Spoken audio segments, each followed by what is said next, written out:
షిరిడీలో first day అయితే బాబా దర్శనం, ద్వారకామాయి, చావడి ఇలా చిన్న చిన్న షాపింగ్స్ అన్నీ చేసేసుకున్నాం. నెక్స్ట్ డే అయితే మళ్ళీ బ్యాక్ టు పూణే అనమాట మేము. సో పూణే స్టార్ట్ అయిపోయాం.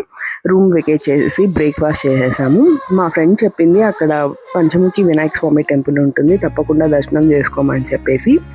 సో ఇంకా వెకేట్ చేసిన తర్వాత ఒకేసారి దర్శనం చేసుకొని ఇంకా పూణే స్టార్ట్ అయిపోదామనేసి మేము స్టార్ట్ అయ్యామన్నమాట.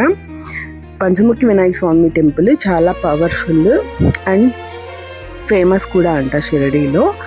ఆల్రెడీ మేము ఒకసారి దర్శనం చేసుకున్నాము, బట్ ఈసారి కుదరదేమో అనుకున్నాము. ఫైనల్లీ ఆయన పిలిచారు, మేము వెళ్తున్నాము. సో టెంపుల్కి, ఈ వినాయక స్వామి టెంపుల్కి వచ్చేసి ఒక 5 కిలోమీటర్స్ ఉంటుంది.